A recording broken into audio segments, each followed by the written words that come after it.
नमस्कार साथियों, मैं आपका साथी वीरेंद्र कुमार आपके अपने परिवार ज्ञानवाणी ट्यूटोरियल्स पर आप सभी का स्वागत करता हूं। साथियों, जैसा कि UP triple S C PET का जो लास्ट डेट है वो 21 जून था और अभी एग्ज़ाम डेट भी अनाउंस हो चुका है। जो टेंटेटिव है वो लगभग अगस्त लास्ट या सितंबर में स्टार्ट होने वाला है। साथियों, उसके सिलेबस की बात करें तो इसके पहले प्रीवियस वीडियो में मैंने बताया है। आज से साथियों मैंने कहा था कि आपको कि हिंदी क्लास आपकी जो है रेगुलर चलेगी। तो साथियों, अगर आप तैयारी करते हैं, अगर आप किसी भी प्रतियोगिता की तैयारी करते हैं जिसमें हिंदी एक विषय है, तो आपके लिए वीडियो बहुत ही महत्वपूर्ण होने वाला है। इस वीडियो को अंत तक जरूर देखें। हिंदी व्याकरण की बात करते हैं तो जहाँ भी हिंदी का सब्जेक्ट होता है, जहाँ भी हिंदी विषय होता है, उसमें व्याकरण जो है सबसे ज़रूरी चीज़ होती है। तो उसी व्याकरण के बारे में आज हम लोग चर्चा करेंगे। तो हिंदी में सबसे पहले हम लोग बात करेंगे संधि के बारे में।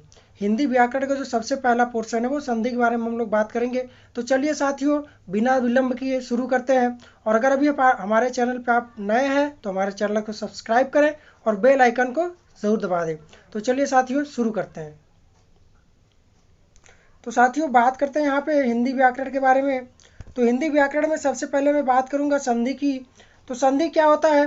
संधि का अर्थ होता है जोड़ना। मतलब अगर किसी भी दो शब्दों को जोड़ा जाए तो जो टेक्निक यूज होता है, जो तरीका यूज होता है, उसको हम संधि बोलते हैं। और संधि का अर्थ होता है जोड़ना। संधि का अर्थ होता है जोड़ना। तो साथियों, मुख्यतः संधि जो होती है वो तीन प्रकार की होती है: स्वर संधि, व्यंजन संधि और विसर्ग संधि। मेनली ये संधि जो होती है हमारी तीन प्रकार की होती है। साथियों, ये मैं आपको हैंड रिटन नोट क्यों प्रोवाइड कर रहा हूँ? क्योंकि जो मैं टू द पॉइंट नोट्स बनाता हूँ उससे आप लोग क्या करते हैं कि आपके समय की बचत होती है और आप जल्दी से चीज़ों को रिवीजन कर लेते हैं। और मैं ये बताता हूँ तो आपको समझ में आ जाता है, बाद में आपको किताब से सारी चीज़ें पढ़ने की ज़रूरत नहीं होती है। तो साथियों, सबसे पहले हम लोग बात करेंगे स्वर संधि के बारे में। तो आइए देखते हैं स्वर संधि क्या होता है। स्वर संधि बताने से पहले मैं बता दूं कि मुख्यतः जो हमारे स्वर होते हैं हिंदी में वो चार होते हैं: अ, ई, उ और री। इन्हें हर्ष स्वर कहा जाता है। ये हमारे परीक्षाओं में, कभी कभी प्रतियोगी परीक्षाओं में पूछा जाता है कि हर्ष स्वर इनमें से कौन सा है। उसमें कई ऑप्शन दिए रहेंगे, तो आपको ध्यान देना है कि जो हर्ष स्वर होते हैं वो अ, ई, उ और ऋषि होता है। तो साथियों, आगे मैं बात करूंगा स्वर संधि के बारे में। तो स्वर संधि मुख्यतः चार प्रकार की होती है: दीर्घ संधि, वृद्धि संधि, गुण संधि और यड़ संधि, अयादि संधि। साथियों, जो स्वर संधि में सबसे ज़्यादा दिक्कत होती है कि हमें संधि पहचान नहीं आती। अगर क्वेश्चन दे दिया कि इसमें से वृद्धि संधि कौन सी है, या एक दे दिया कि विद्या प्लस आलय, इसमें कौन सी संधि प्रयुक्त हुई है, दीर्घ संधि, वृद्धि संधि, गुण संधि या अयादि संधि, तो आप लोग ये चीज़ जज नहीं कर पाते। लेकिन साथियों, वीडियो को लास्ट तक देखिए। आज के बाद आपको संधि में कोई भी दिक्कत नहीं होगी। आप केवल एक बार समझ जाइए और आपको कोई परेशानी नहीं होगी। तो चलिए बताता हूँ आप लोग कैसे आसानी से जानेंगे। साथियों, सबसे पहले मैं बात करूंगा दीर्घ संधि के बारे में। तो दीर्घ संधि क्या होता है इसके बारे में बात करूंगा। देखिए, दीर्घ संधि क्या है कि अगर एक ही स्वर, जैसे चाहे दीर्घ हो चाहे हर्ष हो, चाहे ई से लेके अ तक जो है जितने भी हमारे हिंदी में स्वर हैं, उनके दो रूप, एक पहले आ जाए किसी शब्द के अंत में और दूसरा जो है कि शब्द के प्रारंभ में। मतलब दोनों वर्ड एक ही हो। वर्ड मतलब एक जो लेटर होता है उसको वर्ड बोलते हैं। तो जैसे अगर अ आया तो लास्ट में भी अ आए, या आ आया तो लास्ट में भी क्या है, आ आए। एक चीज ध्यान देना, दीर्घ संधि क्या होता है? दीर्घ संधि का मतलब ये होता है कि दोनों स्वर समान आने चाहिए। अब इतना समझ में आ गया कि दीर्घ संधि क्या है। अगर किसी भी जो हमारा संधि दिया है उसमें लास्ट में वही स्वर आ रहा है और दूसरे शब्द के प्रारंभ में भी वही स्वर आ रहा है, तो हमारा कौन सा संधि हो जाएगा? दीर्घ संधि। जैसे आइए उदाहरण के तौर पे देखते हैं हम लोग। जैसे यहाँ पे देखिए, सबसे पहला उदाहरण है अ और आ। जैसे ये दिया है धनार्थी। धनार्थी का संधि विच्छेद करेंगे तो हो जाएगा धन प्लस अर्थी। धन प्लस अर्थी, तो ये हमारा क्या हो जाएगा? ये हमारा हो गया धनार्थी। तो देखिए, धनार्थी में क्या है कि धन लास्ट में भी अ आ रहा है और अर्थी में शुरू में भी आ रहा है, आ रहा है। तो ये हमारा मिलके क्या बन जाएगा? आ बन जाएगा। क्या बनेगा? आ बन जाएगा। तो चाहे दीर्घ आए, चाहे वृद्धि, चाहे हर्ष आए, चाहे दोनों हर्ष आए, चाहे दोनों दीर्घ आए, तो हमारा क्या बन जाता है? मिलके क्या बन जाता है? दीर्घ बन जाता है। दीर्घ मतलब बड़ा बन जाता है। मतलब अ है तो जैसे हम लोग छोटा बड़ा बोलते हैं, उसी तरीके से अगर अ और अ आए तो भी आ बनेगा। आ और अ है तो भी आ बनेगा। तो ये जितने कंडीशन है ये आप लोग यहाँ पे देख लीजिए, इसलिए मैं आपको नोट्स प्रोवाइड कर रहा हूँ कि आप चाहे तो स्क्रीनशॉट करके भी देख सकते हैं। आगे देखिए कुछ बात करता हूँ मैं, जैसे आप देखिए उस वैसे ही कंडीशन है हमारा, जैसे ई का कंडीशन हम लोग देख लेते हैं। जैसे ई और ई है, जैसे अभिष्ट, अभि प्लस इष्ट इजक्वल टू अभिष्ट, मतलब ये हमारा जो संधि विच्छेद है इसका अभि प्लस इष्ट होगा। छोटी बड़ी ये देख लेते हैं, हर्ष या दीर्घ बोल सकते हैं इसको। कपीस, कपि प्लस ईस, कपीस। इस तरीके से आप लोग ये ई का जो कंडीशन है, जो ई में जो संभावना है वो भी देख सकते हैं। आगे हम लोग बात करेंगे इसी तरीके से, ये देखिए हमारा जो ऊ का कंडीशन है वो भी इसी तरीके से होगा। जैसे देखिए यहाँ पे, जैसे देखिए ये हमारा छोटा ऊ और छोटा ऊ दोनों मिलके क्या हो गया, भानुदया में क्या हो गया, भानु प्लस उदय, भानु प्लस उदय। देखिए यहाँ पे भानु प्लस उदय दोनों में क्या है, दोनों में है हमारा छोटा ऊ है। तो ये देखिए भानु प्लस उदय, ये हमारा दोनों छोटा ऊ है तो मिलके हमारा बड़ा ऊ हो गया। ठीक है, ऐसे दोनों हर्ष मिलेंगे तब भी दीर्घ होंगे, और दोनों दीर्घ मिलेंगे, जैसे देखिए भू धन ऊर्ध भूर्ध, ये हमारा जो है ये भी हमारा दीर्घ संधि का एक उदाहरण है। मतलब हर्ष मिले या दीर्घ मिले बनेगा दोनों दीर्घ। इस तरीके से आप लोग समझ सकते हैं। तो चलिए देखिए ये हमारा दीर्घ संधि हो गया, और ऐसे ही हमारा जो ए है और हमारा आगे जो भी कंडीशन है वो भी आप लोग देख सकते हैं। सॉरी ए का नहीं होगा, ये गलत है। आगे चलिए देखते हैं, आगे देखते हैं हम लोग दूसरे संधि के बारे में जिसको हम लोग बोलते हैं गुण संधि। देखिए गुण संधि क्या होता है, गुण संधि में दो कंडीशन होता है, और अभी मैं आपको बताऊंगा, अभी केवल हम अ और आ की बात कर रहे हैं दीर्घ संधि में, और गुण संधि में हम लोग केवल अ और आ के बारे में बात करेंगे। गुण संधि देखिए क्या होता है, गुण संधि होता है कि अगर अ या आ के बाद ई या छोटी या तो बड़ी, अगर इसमें से कोई भी आता है तो हमारा मिलके क्या बन जाता है, बड़ी बन जाता है। क्या बन जाता है, बड़ी। चलिए देखते हैं, जैसे जैसे ये देखिए हमारा अ और आ के बाद अगर ई और ई आए तो हमारा मिलके क्या हो जाता है, ए हो जाता है। सॉरी, दोनों मिलके हमारा क्या हो जाता है, ए हो जाता है। देखिए कैसे होता है, जैसे पहला उदाहरण हम लोगों ने ले लिया यहाँ पे, ये हमारा नरेंद्र का, जैसे नरेंद्र का हमने पहला उदाहरण ले लिया, तो देखिए नरेंद्र का कैसे होगा, नरेंद्र का हम लोग संधि विच्छेद करेंगे तो नर धन इंद्र, नर धन, नर धन हम लोग का क्या होगा, इंद्र हो जाएगा। क्या हो जाएगा, इंद्र, नर धन इंद्र। तो हमारा इससे क्या हो गया, नरेंद्र हो गया, हमारा क्या हो गया, नरेंद्र हो गया। इसी तरीके से आगे देखिए, जैसे गणेश, गणेश का अगर अ है और बड़ी ई है, जैसे गण धन ईसा, गणेश हो गया।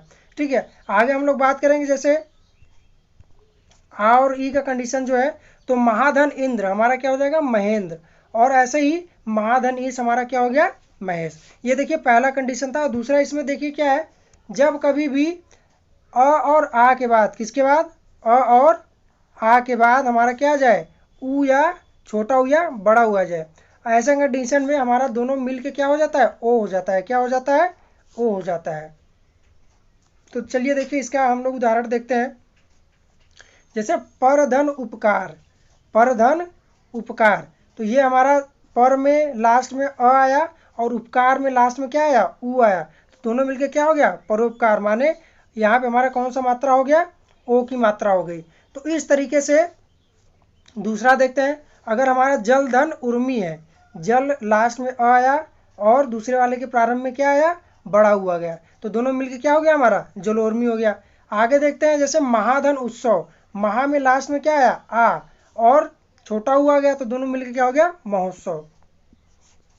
ऐसे ही बड़ा आ या छोटा बड़ा ऊ के मिलने से हमारा क्या बन गया, महाधन उर्मी इक्वल टू मोहर्मी। इस तरीके से हमारा हो गया। तो यहाँ तक हम लोगों ने गुण संधि के बारे में बात कर ली। गुण संधि क्या है, फिर मैं बता देता हूँ। दीर्घ का संधि क्या है कि हर्ष मिले या दीर्घ मिले बनेंगे दोनों दीर्घ। और गुण में क्या है कि हमारा अ और आ के बाद अगर ई और ई छोटी या बड़ी आती है तो ए हो जाएगा, और अगर ऊ या बड़ा ऊ आता है तो हमारा क्या हो जाएगा, ओ हो जाएगा। तो ये हमारा था गुण संधि। आगे हम लोग बात करेंगे, जो हमारा अगला टॉपिक है, हम लोग बात करेंगे वृद्धि संधि के बारे में। वृद्धि संधि हमारा क्या होता है, वृद्धि संधि का मतलब हमारा, अब हम बात करेंगे कि अगर अ और आ के बाद ए या ऐ आए, ए या ऐ आए, या अ या आ के बाद क्या है, ओ या ओ आए, तो इसके आगे हम लोग बात करेंगे। चलिए देखिए, और आ के बाद अगर ए और ए आता है तो हमारा क्या हो जाता है, अगर अ और आ के बाद हमारा ए और ए आता है तो दोनों को मिलान से हमारा जो क्या होता है, ए बन जाता है। क्या बन जाता है, ए बन जाता है। तो ये देखिए दीर्घ गुण अगर आपका कंफर्म है तो आप वृद्धि संधि भी आराम से समझ जाएंगे। यहाँ पे हम लोग बात करते हैं अगर अ और आ के बाद क्या है, ए आए या ए आए, तो दोनों मिलके क्या बन जाते हैं, ए बन जाते हैं। चलिए देखते हैं उदाहरण के तरीके से। जैसे अगर सदा प्लस एव, सदा प्लस एव, एक के लास्ट में क्या आ रहा है, आ रहा है, और दूसरे के लास्ट में क्या आ रहा है, ए आ रहा है, तो दोनों मिलके कहाँ क्या बन गए, ए की मात्रा बन गया। किसकी मात्रा बन गए, ए की। तो हमारा क्या हो गया, ये सदैव हो गया। क्या हो गया, सदैव। दूसरा देखते हैं, जैसे हमारा अद्य प्लस एव, यहाँ पहले वाले जो शब्द है इसके अंत में क्या आ रहा है, अ आ रहा है। क्या आ रहा है, अ, और दूसरे वाले के अंत में क्या आ रहा है, ए आ रहा है, तो दोनों मिलके क्या बन गए हमारे, अद्यव। क्या बन गए, अद्यव। अद्य प्लस एव इज इक्वल टू अद्यव। ये हमारा पहला कंडीशन था किसका, वृद्धि संधि का, जब अ और आ के बाद ए या ऐ आए।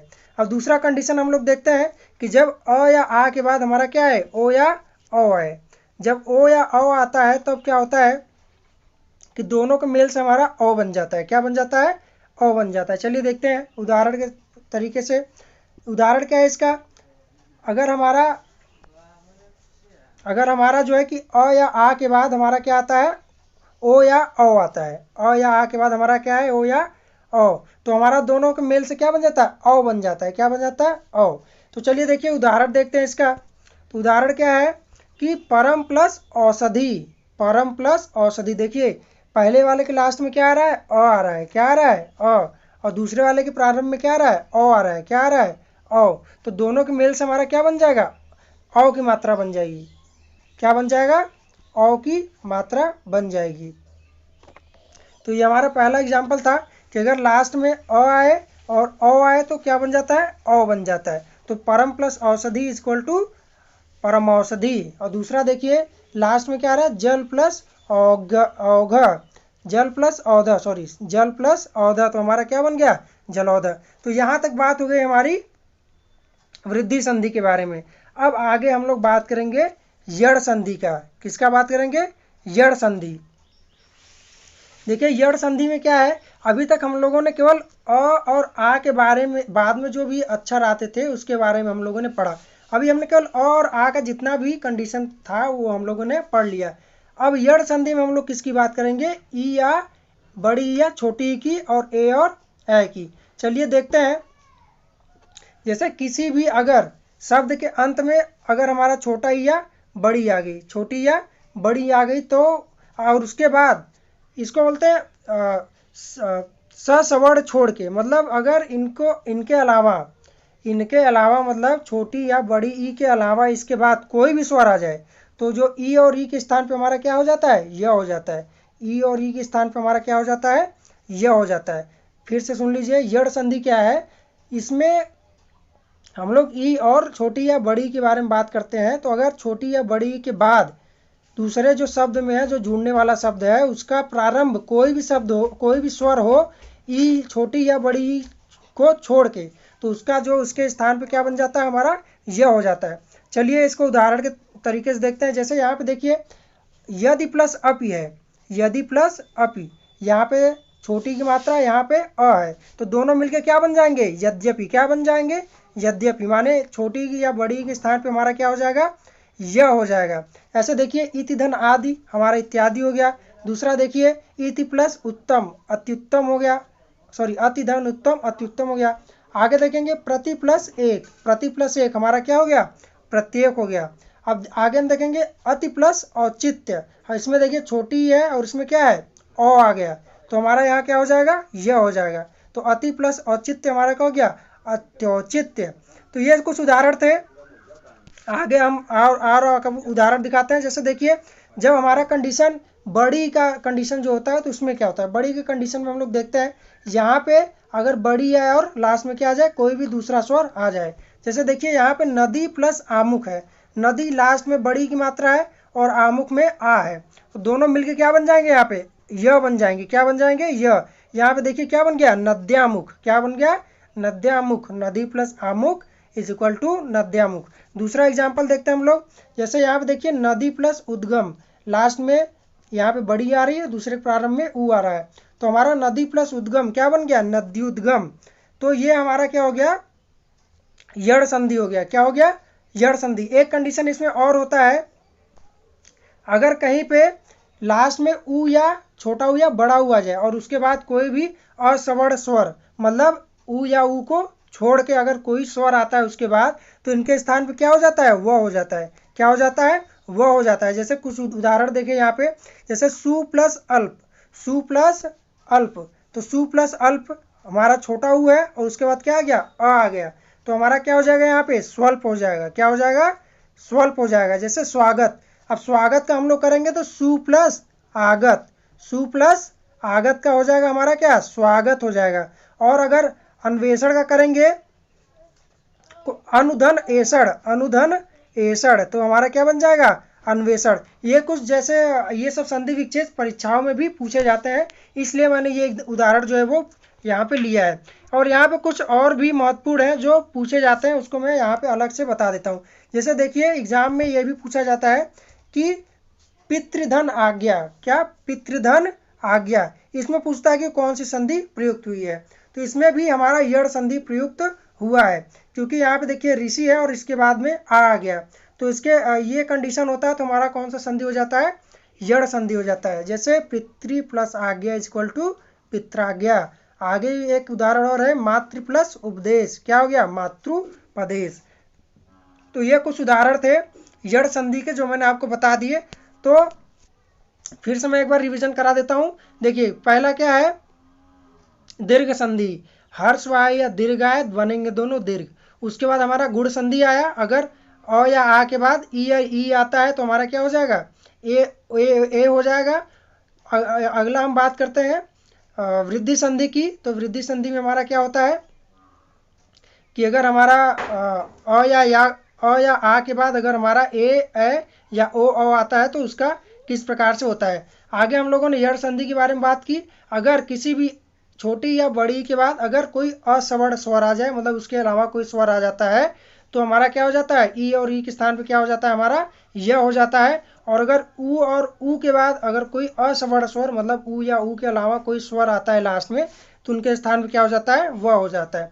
तो इस तरीके से हमारा दीर्घ संधि, वृद्धि संधि, यड़ संधि हो गया। गुण संधि। आगे हम लोग बात करेंगे अयादि संधि के बारे में। ये अयादि संधि मेनली संस्कृत में यूज होता है, क्योंकि इसको हम लोग रूढ़ बोलते हैं। तो ये हमारा हिंदी में बहुत कम यूज होता है, लेकिन फिर भी मैं आप लोगों की जानकारी के लिए बता देता हूँ। अगला जो हमारा टॉपिक है वो क्या है, अयादि संधि। क्या है, अयादि संधि। देखिए अयादि संधि में क्या होता है कि हमने अ आ ई उ ऋषि के बारे में पढ़ लिया, अब हमारा क्या बचा, ए ओ और औ। अगर इनके बाद कोई दूसरा स्वर आता है, मतलब असवर्ण स्वर, अगर इनके बाद कोई दूसरा स्वर आता है तो इनके स्थान पर क्रमशः आय और आ हो जाता है। जैसे कि मतलब अगर ए के बाद कोई दूसरा स्वर आता है तो इनका क्या हो जाएगा, अय हो जाएगा। आय के बाद कोई आता है तो क्या हो जाएगा, आय हो जाएगा। औ के बाद कोई आता है तो अब हो जाएगा, और औ के बाद कोई आता है तो आ हो जाएगा। जैसे कुछ एग्जाम्पल है, इसको आप लोग पढ़ लीजिए बस। जैसे नोधन अयन नयन, पोधन अन पवन, पौधन अक आवक, क्या हो जाएगा, पावक। तो ये कुछ एग्जाम्पल थे अयादि संधि के बारे में। ये मेनली हमारा जो है यूज होता है संस्कृत में। तो साथियों यहाँ पे मैंने कुछ क्वेश्चन दे रखा है, इसको खुद से करिए, स्वयं अभ्यास करें, ये बहुत अच्छी चीज़ है। इसको आप लोग स्क्रीनशॉट ले लीजिए और खुद से ट्राई करिए। अगर कोई समस्या आती है तो आप कमेंट बॉक्स में लिख सकते हैं, मैं आपको वहाँ पे सॉल्व करा दूंगा, फिर से आपको मैं बता दूंगा। तो जैसे देखिए कौन सा एग्जाम्पल है, जैसे वध्यागमन, पहला है वध्यागमन, दूसरा है महोषध, तीसरा है नदुर्मी, क्या है, नद्युर्मी, तीसरा क्या है, नद्युर्मी, चौथा है सूर्योदय, और पांचवा है प्रत्युपकार, और छठवां है हमारा भूर्द। तो ये कुछ एग्जाम्पल थे जो आपका स्क्रीनशॉट आप लोग ले लीजिए और इसको अपने से करने की कोशिश करिए। साथियों यहाँ पे मैं आपको बता दूं कि जो हिंदी का मैंने सब्जेक्ट क्यों चूज़ किया, जो हिंदी है इसको ही मैंने क्यों चूज़ किया। हिंदी में देखिए क्या है कि आपको हिंदी जो यूपी 8080 में पूछा जाएगा, वो हिंदी जो है हमारा लगभग 15 नंबर का होगा। कितने नंबर का होगा, 15 नंबर का। ऐसा कोई टॉपिक नहीं है जिसमें 15 नंबर का क्वेश्चन पूछा जाए।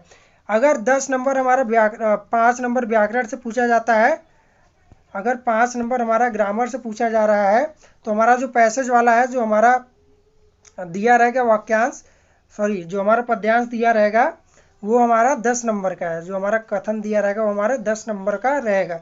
तो इस तरीके से आपको 15 नंबर की तैयारी करनी है। और हिंदी में अगर आपने इस तरीके से पढ़ लिया तो ये ऐसा नहीं है कि मैं बिल्कुल आपको जो सार्वभौमिक सही है वही मैं आपको बताता हूँ, जो रेफरेंस बुक है वो भी मैं आपको बताऊंगा। तो अभी भी अगर आपको हमारे वीडियो अच्छा लगा हो, अगर आपको ज्ञान मिला हो, तो हमारे चैनल को लाइक ज़रूर कर दीजिएगा और अपने दोस्तों में भी शेयर कर दीजिएगा। और साथियों, अगर हमारे चैनल पर अभी नए हैं तो हमारे चैनल को सब्सक्राइब करें।